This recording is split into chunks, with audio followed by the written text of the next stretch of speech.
இன்னைக்கு Joseph Murphy எழுதின the power of your subconscious mind என்கிற புக்கை தான் நம்ம ரிவ்யூ பண்ண போறோம். இந்த புக்ல இருந்து 6 ப்ராக்டிக்கலான லைஃப் சேஞ்சிங்கான லெசன்ஸை இன்னைக்கு நான் உங்களோட ஷேர் பண்ண போறேன். அதுலயும் குறிப்பா இந்த செகண்ட் லெசன்ல சக்சஸையும் மணியையும் அட்ராக்ட் பண்ண தடுக்கிற சில மிஸ்டேக்ஸை நான் உங்களோட ஷேர் பண்ணுவாங்க. எவ்வளவுதான் கஷ்டப்பட்டு உழைச்சாலுமே சில விஷயங்களை நம்ம வாழ்க்கையில நம்மளால அடையவே முடியலங்கிற ஒரு லைஃப் சிச்சுவேஷன் ப்ராபப்ளி எல்லாத்துக்குமே ஃபெமிலியரான ஒரு காரியம்தான். ஆனா சில பேரை நம்ம பார்த்திருப்போம், அவங்க எதுவுமே பண்ணாம எஃபர்ட்லெஸ்ஸா எல்லா விஷயத்தையும் அடைஞ்சிடறாங்க. இது எப்படி அப்படின்னு ஒரு கட்டத்துல நம்ம யோசிச்சிருப்போம். சில பேர் வாழ்க்கை முழுக்க கஷ்டப்பட்டும் ஒண்ணுமே சம்பாதிக்க முடியல, ஒன்னையுமே சேர்த்து வைக்க முடியல. ஆனா சில பேர் எஃபர்ட்லெஸ்ஸா எல்லாத்தையுமே பிடிச்சிடுறாங்க. இது எப்படி அப்படின்னு கேட்டீங்கன்னா அதோடைய ஆன்சர் அவங்க எப்படி சப்கான்ஷியஸ் மைண்டை யூஸ் பண்றாங்க, சப்கான்ஷியஸ் மைண்டை எப்படி ப்ரோக்ராம் பண்றாங்கிறதுல தான் இருக்கு. So lesson number 1, difference between conscious and subconscious mind. உங்க வாழ்க்கைய ஒரு கப்பல்னு யோசிச்சுக்கோங்க அல்லது கற்பனை பண்ணிக்கோங்க. இப்போ உங்க கான்ஷியஸ் மைண்ட் தான் அந்த கப்பலுடைய கேப்டன் மாதிரி. மேல் தளத்துல நின்னுக்கிட்டு கப்பல் எங்க போகணுங்கிறது திசையை தீர்மானிச்சுட்டு கப்பலுக்கான மொத்த ஆர்டரையும் போடுறது இந்த கான்ஷியஸ் மைண்ட் தான். அதே நேரத்துல கப்பலுடைய அடித்தட்டுல இருந்துட்டு இன்ஜினை கரெக்டா வேலை செய்ய வைக்கிற இன்ஜினியர் மாதிரி உங்க சப்கான்ஷியஸ் மைண்ட் இருக்கு. இந்த அடித்தளத்துல இருக்கிற இன்ஜினியரான சப்கான்ஷியஸ் மைண்டுக்கு கப்பலுக்கு வெளியே என்ன நடக்குதுன்னு தெரியாது, கப்பல் எந்த டைரக்ஷன்ல போகுதுன்னு தெரியாது, கப்பலை சுத்தி எப்படிப்பட்ட கிளைமேட் இருக்குதுன்னு தெரியாது. கேப்டன் கிட்ட இருந்து வர்ற ஆர்டர்ஸை அப்படியே ஃபாலோ பண்றதுதான் அந்த இன்ஜினியருடைய வேலை. உங்க கான்ஷியஸ் மைண்ட் உங்க சப்கான்ஷியஸ் மைண்டுக்கு என்னத்தெல்லாம் சொல்லுதோ அதை அப்படியே ஃபாலோ பண்ணுங்க. எதிர்த்து கேள்வி கேட்காது, யோசிக்காது. இந்த மாதிரிலாம் ஒரு வீட்டை நம்மளால வாங்க முடியாது, இப்படிப்பட்ட வெக்கேஷன்ல நம்மளால போக முடியாது அப்படின்னு உங்க சப்கான்ஷியஸ் கிட்ட நீங்க சொல்லிட்டே இருந்தீங்கன்னா அதுதான் கடைசியில் நடந்து முடியும். ஆனா கடைசியில சிச்சுவேஷன் தான், சூழ்நிலை தான் இப்படிப்பட்ட காரியங்களை உங்களுக்கு உருவாக்குச்சுன்னு நீங்க நம்பிட்டு இருப்பீங்க. Lesson number 2, you have a fundamental right to be rich. அதாவது செழிப்பான வாழ்க்கையை வாழ்றது உங்களுடைய அடிப்படை உரிமை. நீங்க செழிப்பா மாறணும், பணக்காரனா மாறணுங்கிறது ஒரு வெட்கப்பட வேண்டிய ஆசை கிடையாது. உங்க உடம்புல ரத்த ஓட்டம் சீரா பாயும் போது உங்க உடம்பு ஆரோக்கியமா இருக்குன்னு அர்த்தம். அதே மாதிரி உங்க வாழ்க்கையில கேஷ் ஃப்ளோ சீரா இருக்கும்போது எக்கனாமிக்கலா நீங்க ஆரோக்கியமா இருக்கீங்கன்னு அர்த்தம். ஏழையா இருக்கிறதுல எந்த ஒரு நல்ல விஷயமுமே கிடையாதுங்க. இன்ஃபேக்ட் பாவர்ட்டிங்கிறது ஒரு சிக்னஸ் மாதிரி. உங்க உடம்புல ஏதாச்சும் வியாதி இருந்துச்சுன்னா உடனடியா உங்களுக்கு தெரியும் ஏதோ ஒரு பிரச்சனை அப்படின்னு சொல்லி, ஏதோ இருக்கு அப்படின்னு சொல்லி உடனடியா ஹெல்ப் கேட்பீங்க, டாக்டரை போய் பார்ப்பீங்க. அதே மாதிரி தாங்க ஃபினான்ஷியலா உங்க சிச்சுவேஷனை அசஸ் பண்ணி பாருங்க, உங்களுக்கு ஹெல்ப் தேவையா அப்படின்னு நீங்களே தெரிஞ்சுப்பீங்க. நாம வெற்றி அடையாததுக்கு 3 ரீசன்ஸ ஆத்தர் இந்த புக்ல சொல்றாருங்க. அந்த 3மே இமோஷனலான சில ரெஸ்பான்சஸ் தாங்க. நம்பர் 1, envy அல்லது பொறாமை. நாங்களாம் ஸ்கூல் படிக்கிற காலத்துல எங்க தெரு ஓரத்துல விளையாண்டுட்டு இருப்போம்.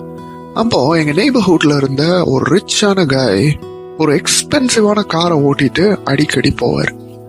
நாங்க எல்லாரும் அந்த பர்சனை பார்த்து ரொம்ப பொறாமப்படுவோம்.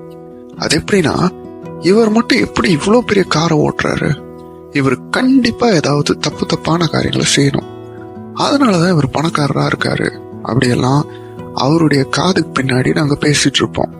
ஆனா இந்த மாதிரி புக்கை படிக்க ஆரம்பிச்சதுக்கு அப்புறம் அப்படிப்பட்ட காரியங்களை நான் நிப்பாட்டிட்டேங்க. பொறாமப்படுறதுங்கிறது நமக்கு நாமே வச்சுக்கிற சூனியனே சொல்லாமே.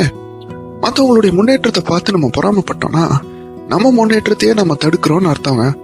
நாம குறை சொல்ற ஒன்ன எப்படிங்க நம்ம வாழ்க்கைக்குள்ள அட்ராக்ட் பண்ண முடியும்? அதனால யாரையும் பார்த்து பொறாமப்படாதீங்க. 2வது விஷயம், you are trying too hard. தரையில ஒரு குச்சியை போட்டுட்டு உங்களை பார்த்து அது மேல நடங்க அப்படின்னு சொன்னா ப்ராபப்ளி ஈஸியா அது மேல நடந்துருவீங்க. ஆனா அதே குச்சிய ஒரு 50 மீட்டர் உயரத்துல 2 செவுத்துக்கு நடுவுல வச்சுட்டு அது மேல நடங்க அப்படின்னு சொன்னா நீங்க கொஞ்சம் ஹெசிடேட் பண்ணுவீங்க. ஏன்னா அது மேல நடந்தா கீழே விழுந்துருவேன் அப்படிங்கிற ஒரு இமேஜினேஷன் உங்களுக்குள்ள வந்திருக்கும். அந்த இமேஜினேஷனால ஒரு பயம் உங்களை சூழ்ந்து வந்திருக்கும். நீங்க எவ்வளவுதான் உங்க சப்கான்சியஸ் மைண்டை கன்வின்ஸ் பண்ண ட்ரை பண்ணாலுமே அந்த பயம் அப்படியே உங்க பேக் ஆஃப் த மைண்ட்ல இருந்துட்டே இருக்கும். எந்த எண்ணங்கள் அதிகமா இருக்கோ அந்த விஷயங்கள் தாங்க நடந்து முடியறதுக்கான வாய்ப்புகள் அதிகமா இருக்கு. நம்மள நிறைய பேரு எக்ஸாம் ஹால் போய் கொஸ்டின் பேப்பரை பார்த்தது உடனே அப்படியே நம்ம மைண்ட் அப்படியே பிளாங்கா போயிருங்க. நம்ம படிச்ச 1-2 விஷயத்த கூட நம்மளால ஞாபகம் வச்சுக்க முடியாது.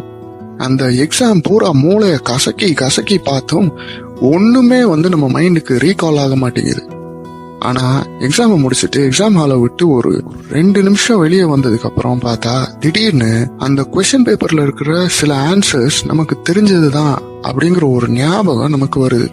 இது ஏன் அப்படின்னா டூ ஹார்டா ட்ரை பண்ணி சப்கான்சியஸ பயமுறுத்துறோம்னு அர்த்தம். அதனாலதாங்க 3வது விஷயம் ரிலாக்ஸேஷன். நீங்க ஒரு விஷயத்த செய்றீங்கன்னா கடைசியில அந்த விஷயம் என்னவா முடியும் அப்படின்னு முன்னாடியே யோசிங்க. அது கண்டிப்பா நல்லதா தான் நடக்கும்னு நம்புங்க. அதனால ஒரு மகிழ்ச்சி உங்களுக்கு வரும் பாருங்க. அந்த மகிழ்ச்சிய இப்பவே உணர ட்ரை பண்ணுங்க.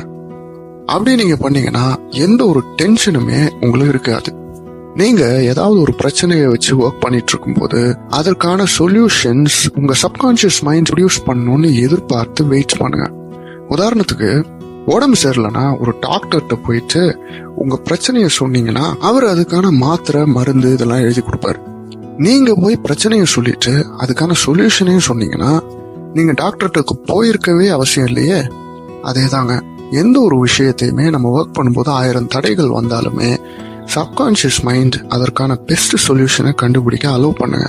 அந்த சொல்யூஷன் உங்க கண் முன்னாடி உங்க பிரெயின்ல தோணும் போது அதோட எண்ட் ரிசல்ட்ட யோசிங்க, அதை அக்செப்ட் பண்ணுங்க, அதனால ரிலாக்ஸ் ஆகி இருங்க. கடைசியா இன்னொரு இமோஷன் இருக்குங்க, அதுதான் ஃபியர் அல்லது பயம். நிறைய பேர் அஃபர்மேஷன் சொல்லுவாங்க, விஷுவலைஸ் பண்ணுவாங்க, ஆனா அவங்க நினைச்ச ரிசல்ட் அவங்களுக்கு கிடைக்காது. ஏன் அப்படின்னு கேட்டீங்கன்னா அதெல்லாம் பண்ணி ஒரு 10 நிமிஷத்துல பயப்படுற மாதிரி எல்லாத்தையும் நினைக்கிறாங்க. உதாரணத்துக்கு ஒரு டாக்ஸில ஏறிட்டு ஒரு அட்ரஸ் கொடுத்து இந்த அட்ரஸுக்கு போங்க அப்படின்னு சொன்னீங்கன்னா அந்த டாக்ஸி டிரைவர் உங்களை அந்த அட்ரஸுக்கு கூட்டிட்டு போறாரு. நடுவுல ஒரு 100 மீட்டர் போனதுக்கு அப்புறம் அவரை பார்த்து அந்த அட்ரஸ் வேணா இந்த அட்ரஸுக்கு போங்க அப்படின்னு புதுசா ஒரு லொகேஷன் சொன்னீங்கன்னா அவர் ரூட்டை மாத்தி அந்த அட்ரஸுக்கு போவார். மறுபடியும் சில 100 மீட்டர் போனதுக்கு அப்புறம் அது வேணா இந்த அட்ரஸுக்கு போங்க, இந்த லொகேஷனுக்கு போங்க அப்படின்னு மாத்தினீங்கன்னா கடைசி வரைக்கும் எந்த ஒரு லொகேஷனையுமே உருப்படியா போய் அடைய மாட்டோம். அதே மாதிரி தாங்க நம்ம ஒரு ப்ராப்ளமை வச்சு ஒர்க் பண்றோம் அப்படின்னா நம்ம சப்கான்சியஸ் மைண்ட் நமக்கு தர்ற அந்த ஒரு ரிசல்ட் மட்டும் நம்ம ஏத்துக்கணுங்க. அதோடைய அவுட்கம் நல்லதா தான் வரும், நன்மையானதா தான் முடியும் அப்படின்னு நம்பணுங்க. பயப்பட்டு நம்முடைய டெஸ்டினேஷனை மாத்தக்கூடாதுங்க. Lesson number 3, visualisation. ஒரு கோல் அல்லது குறிக்கோளை விஷுவலைஸ் பண்றதுக்கு ஈஸியான வழி என்னன்னா அதை உங்க மைண்ட்ல விவிடா ரொம்ப கிளியரா கற்பனை பண்றது தாங்க. ஒரு விஷயம் நடக்கிறதுக்கு முன்னாடியே எப்படிங்க அதை கற்பனை பண்றது அப்படின்னு கேட்டீங்கன்னா கண்டிப்பா அதை நம்மளால பண்ண முடியுங்க. உதாரணத்துக்கு நீங்க யூஸ் பண்ற போனு, கம்ப்யூட்டரு, நீங்க வாழ்ந்துட்டு இருக்கிற வீடு இதெல்லாம் முன்னாடி ஒருத்தர் கற்பனை பண்ணாருங்க. கற்பனை பண்ணி அதற்காக ஒர்க் பண்ணி தான் இந்த அவுட்புட்டை அவங்களால கொண்டு வர முடிஞ்சது. ஆர்கிடெக்ட்ஸா இருக்கிறவங்கலாம் அடிக்கடி இந்த விஷயத்தை யூஸ் பண்ணுவாங்கங்க. ஒரு பில்டிங்கை கட்டுறதுக்கு முன்னாடி அவங்க இமேஜினேஷனை வச்சு ஒரு பிளானை வரைவாங்க.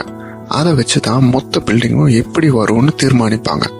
அதனால விஷுவலைஸ் பண்ணி ஒரு விஷயத்த நடக்கிறதுக்கு முன்னாடியே பார்க்கறது நம்ம கண்களால நம்மளுடைய இமேஜினேஷனால கண்டிப்பா முடியுங்க. யாரோ ஒருத்தர் செங்கல்லாம் வச்சு ஏதோ ஒன்று கட்டிட்டு இருக்காருன்னு வச்சுக்கோ. நீங்க அவர்கிட்ட போயிட்டு என்ன சார் கட்டுறீங்க அப்படின்னு கேட்டீங்கன்னா தெரியாது சார், செங்கல் ஒண்ணுக்கு மேல ஒண்ணு வச்சு அடுக்கி சிமெண்ட்டை பூசி கான்கிரீட் பூசிக்கிட்டு இருக்கேன், கடைசியில என்ன வருதுன்னு பார்ப்போம் அப்படின்னு பார்த்துட்டு இருக்கேன் அப்படின்னு அவர் சொன்னாருன்னா அது எவ்வளவு பெரிய ஒரு பைத்தியகாரத்தனமா இருக்கோ அந்த மாதிரி தாங்க. நிறைய விஷயங்கள் அதை நம்ம செய்யறதுக்கு முன்னாடி அதனுடைய ரிசல்ட் என்ன, அதனுடைய பிளான் என்ன அப்படின்னு நம்ம விஷுவலைஸ் பண்ணுங்க. உங்க கோல்ஸை பத்தி உங்க தூக்கத்துக்கு முன்னாடி விஷுவலைஸ் பண்ணுங்க. அந்த கோல்ஸை பத்தி விஷுவலைஸ் பண்ணிட்டு அப்படியே ரிலாக்ஸா ஒரு தூக்கத்துக்கு போங்க. அப்படி செஞ்சீங்கன்னா உங்க சப்கான்ஷியஸ் மைண்ட் உங்க கோல்ஸை பத்தி, அதை எப்படி அடையிறத பத்தி அது யோசிச்சுக்கிட்டே இருக்குங்க. உங்க கான்சியஸ் மைண்ட் தூக்கத்துக்கு போனாலுமே உங்க சப்கான்ஷியஸ் மைண்ட் வேலை செஞ்சுட்டே தான் இருக்குங்க. உங்க சப்கான்ஷியஸ் மைண்ட் மட்டும் இல்லைங்க, உங்களுடைய ஹார்ட், லங்ஸ், லிவர் இது எல்லாமே 24 hours ஒர்க் பண்ணிட்டே தான் இருக்கும். ஆனா உங்க கான்சியஸ் மைண்ட் மட்டும்தான் அதுக்கு ஒரு 6-7 மணி நேரம் தூக்கம் தேவைப்படுது. அந்த மற்ற ஆர்கன்ஸ் மாதிரி தான் சப்கான்ஷியஸ் மைண்டுமே 24 hours ஒர்க் பண்ணிட்டே தான் இருக்கும். நீங்க ஒரு ப்ராப்ளம் அது கிட்ட கொடுத்தீங்கன்னா 24 hours அந்த ப்ராப்ளமை எப்படிதான் சால்வ் பண்றது அப்படின்னு அது யோசிச்சுட்டே இருக்கும். ஆல்பர்ட் ஐன்ஸ்டைன், நிக்கோலா டெஸ்லா மாதிரி பெரிய சயின்டிஸ்ட் எல்லாம் ரொம்ப நேரம் தூங்குவாங்களாம். ஏன் அப்படின்னு கேட்டீங்கன்னா இதுதாங்க காரணம். லெசன் நம்பர் 4, கைடன்ஸ், அதாவது வழிகாட்டுதல். ஏதாவது ஒரு முடிவு எடுக்க வேண்டிய தருணம் அல்லது ஒரு பிரச்சனையான சூழ்நிலை வரும்போது உங்களுடைய சப்கான்ஷியஸ் மைண்ட் கிட்ட இருந்து ஒரு வழிகாட்டுதலை, ஒரு கைடன்ஸை நீங்க பெற்றுக்கொள்ளலாம். எந்த ஒரு விஷயத்தை பத்தி பயப்பட்டீங்கனாலோ அல்லது கவலைப்பட்டீங்கனாலோ அந்த விஷயத்தை பத்தி உங்களால கரெக்டா யோசிக்க முடியாது. அதை எப்படி டீல் பண்றது அப்படின்னு கேட்டீங்கன்னா, முதல்ல உங்களுடைய மனதை அமைதிப்படுத்துங்க, உங்க பாடியை ரிலாக்ஸ் பண்ணுங்க, அப்புறம் சிந்தனைகளை அந்த சொல்யூஷன் மேல ஃபோக்கஸ் பண்ணுங்க. அந்த ப்ராப்ளமை எப்படி சால்வ் பண்றது அப்படின்னு யோசிங்க. அந்த ப்ராப்ளமை சால்வ் பண்ணா எப்படி ஒரு மகிழ்ச்சியா நீங்க இருப்பீங்க அப்படின்னு யோசிங்க. இந்த ரிலாக்ஸ்ட் மூட்ல அப்படியே நீங்க தூங்குங்க. தூங்க எந்திரிச்சதுக்கு அப்புறம் உங்க மைண்ட்ல அந்த சப்கான்ஷியஸ் மைண்ட் அந்த ஆன்சரை கொண்டு வந்திருக்கும். அப்படி கொண்டு வரலன்னா ஒரு 2-3 நாளைக்கு இதே மாதிரி ட்ரை பண்ணுங்க. இப்படி பண்ணீங்கன்னா திடீர்னு ஒரு நாள் உங்க இன்னர் அவேர்னஸ்ல, உங்க உள் மனசாட்சியில அந்த ஆன்சர், அந்த சொல்யூஷன், அந்த கைடன்ஸ் வருங்க. அப்படின்னு திடீர்னு ஒரு மூமெண்ட்ல அது வரும்போது அதுதான் பர்ஃபெக்டான ஆன்சர் அப்படின்னு உங்களுக்கே தெரியுங்க. இந்த புக் எழுதின நம்முடைய ஆத்தருக்கு இதை பத்தின ஒரு எக்ஸாம்பிளா அவரு சொல்றாருங்க. அவரு ஒரு நாள் இப்படித்தான் அவருடைய மோதிரத்தை தொலைச்சிட்டாருங்க. நிறைய இடத்துல தேடி பார்த்தாரு, நிறைய பேர்கிட்ட கேட்டு பார்த்தாரு, அவங்க வீட்டுல, வெளியில. ஆனா அந்த மோதிரம் கிடைக்கவே இல்லை. திடீர்னு ஒரு நாள் அவங்க பக்கத்து வீட்டு ராபர்ட்ங்கிற சின்ன பையன்கிட்ட கேட்கணும் அப்படின்னு அவருடைய சப்கான்ஷியஸ் மைண்ட் மூலமா அவருக்கு தோணுச்சு திடீர்னு ஒரு நாள். ஆனா அந்த ராபர்ட்ங்கிறவன் சின்ன பையனாச்சே அப்படின்னு அவர் யோசிச்சாரு. சரி கேட்டு பார்ப்போம் அப்படின்னு போய் அவன்கிட்ட கேட்டா அவன் அந்த சின்ன ரிங்கை எங்க பார்த்தேன் அப்படின்னு சொன்னான். அந்த இடத்துல போய் பார்த்தா அந்த ரிங் அங்கதான் இருக்கு. லெசன் நம்பர் 5, ஃபர்கிவ்னஸ், அதாவது மன்னிப்பு. வாழ்க்கை எப்பயுமே நம்மள மன்னிச்சுட்டே தான் இருக்குங்க. உதாரணத்துக்கு நம்ம ஒரு சிராய்ப்பை எங்கேயாவது போய் அடிபட்டு சிராய்ச்சுக்கிட்டோம்னா வாழ்க்கை நம்மளை எப்படி மன்னிக்கும் தெரியுமா? கொஞ்சம் கொஞ்சமா அந்த ஊண்டை, அந்த சிராய்ப்பை அப்படியே சீல் பண்ணிடுங்க. ஆனா நாம நம்மளைய மன்னிக்கிறதே இல்லைங்க. பல வருஷத்துக்கு முன்னாடி செஞ்ச தப்புகள் எல்லாம் நம்ம யோசிச்சு நம்மள நாமே குற்றப்படுத்திக்கிட்டு இருப்போம். பல வருஷத்துக்கு முன்னாடி நம்ம சொன்ன விஷயங்கள், செஞ்ச விஷயங்களை பத்தி ரிக்ரெட் பண்ணிக்கிட்டு யோசிச்சுட்டு இருப்போம். ஆனா சயின்டிஸ்ட் என்ன சொல்றாங்க தெரியுங்களா? ஒவ்வொரு 11 மாசமும் மென்டலாவும் சைக்கலாஜிக்கலாவும் நீங்க ஒரு புது மனுஷனா மாறிக்கிட்டே இருக்கீங்க. அதாவது உங்களுடைய ஒவ்வொரு செல்லும் ரீஜெனரேட் ஆகிக்கிட்டே இருக்கும். அதனால முன்னாடி நீங்க செஞ்ச தப்புகளை யோசிச்சு ரிக்ரெட் பண்ணாதீங்க. Lesson number 6, how to use the subconscious mind for healing. அதாவது குணப்படுறதுக்காக, சுகப்படுறதுக்காக, உங்க ஹீலிங்காக உங்க சப்கான்ஷியஸ் மைண்ட் எப்படி யூஸ் பண்ணணும். நீங்களே உங்க கைப்பட ஒரு வாட்சை உருவாக்கி அதை ஓட வச்சீங்கன்னா திடீர்னு ஒரு நாள் அந்த வாட்ச் நின்று போச்சுன்னா அந்த வாட்சை எப்படி சரி பண்ணணும்னு உங்களுக்கு தெரியுமா தெரியாதா? கண்டிப்பா தெரியும். ஏன் அப்படின்னா அந்த வாட்சை உருவாக்குனது நீங்க தான். அதே மாதிரிதாங்க உங்க சப்கான்ஷியஸ் மைண்ட் தான் உங்களுடைய பாடியில் இருக்கிற எல்லா ப்ராசஸையும் கண்ட்ரோல் பண்ணுதுங்க. உங்க இதயம் துடிக்கிறது, நீங்க மூச்சு விடுறது, உங்க குடல்கள் செயல்படுறது, இது எல்லாத்தையும் கண்ட்ரோல் பண்றது உங்க சப்கான்ஷியஸ் மைண்ட் தாங்க. ஒரு ஓப்பன் ஹார்ட் சர்ஜரி பண்றது மருத்துவத்துறையிலேயே ஒரு உயர்ந்த, ஒரு பெரிய கண்டுபிடிப்புகள்ல ஒண்ணுதான் இந்த ஓப்பன் ஹார்ட் சர்ஜரி. ஆனா நம்ம சப்கான்ஷியஸ் மைண்ட் 24 மணி நேரமும் பண்றதுல பாதி கூட இந்த ஓப்பன் ஹார்ட் சர்ஜரி சாதனை முறியடிக்கலைங்க. 24 மணி நேரமும் நம்முடைய மூளை என்ன செய்யணும், இதயம் என்ன செய்யணும், குடல்கள் என்ன செய்யணும், தசைகள் என்ன செய்யணும், நரம்புகள் என்ன செய்யணுங்கிறத கண்ட்ரோல் பண்றது இந்த சப்கான்ஷியஸ் மைண்ட் தாங்க. ஒரு பிளெயினை ஓட்டிட்டு இருக்கிற ஒரு பைலட் பக்கத்துல இருக்கிற கோ பைலட் சீட்ல ஒரு சாதாரண ஆளை உட்கார வச்சா அவரால் எதையுமே பண்ண முடியாது. ஆனா அந்த பைலட்டை பேசி பேசி டிஸ்ட்ராக்ட் பண்ண முடியும். அதே மாதிரி தாங்க உங்கள் சப்கான்ஷியஸ் மைண்டு கிட்ட உங்கள் கான்ஷியஸ் மைண்ட் கவலைகள், பிரச்சனைகள், வருத்தங்கள் எல்லாம் சொல்லி டிஸ்ட்ராக்ட் பண்ணுங்க. இது கொஞ்சம் கொஞ்சமாக அதிகரித்து stress, depression, heart problem, lung problem, stomach problem, அந்த ப்ராப்ளம் இந்த ப்ராப்ளம்னு உடம்பையே கெடுத்துருங்க. நீங்கள் மென்டலி டிஸ்டர்ப்டாக ஃபீல் பண்ணுறீங்கன்னா நீங்கள் செய்ய வேண்டிய பெஸ்ட்டான விஷயம் என்னன்னு கேட்டிங்கன்னா போய் ரிலாக்ஸ் பண்ணி ரெஸ்ட் எடுக்கிறது தாங்க. உங்கள் கான்ஷியஸ் மைண்டுங்கிறது உங்கள் சப்கான்ஷியஸ் மைண்டுக்கு ஒரு பாடி கார்டு மாதிரி இருக்கணுங்க. எந்த எண்ணங்கள் உள்ளே போகணும், எந்த எண்ணங்கள்லாம் போகக்கூடாதுங்கிறது உங்கள் கான்ஷியஸ் மைண்ட் முடிவு பண்ணி உள்ளே அனுப்பணுங்க. பாசிட்டிவான ஆரோக்கியமான சிந்தனைகளை மட்டும் நீங்கள் உள்ளே அனுப்புகிற மாதிரி உங்கள் கான்ஷியஸ் மைண்டை ட்ரெயின் பண்ணுங்க. ஓவரால் இந்த புக்லேருந்து கிடைச்ச உண்மையான சூப்பர்பான ஐடியாஸ் எல்லாம் நான் இங்கே கொடுத்துருக்கேங்க. இந்த வீடியோ பிடிச்சிருந்தா லைக் பண்ணுங்கள், எங்கள் சேனலை ஃபாலோ பண்ணுங்கள், மற்ற வீடியோஸையும் செக் பண்ணுங்கள். பாய்.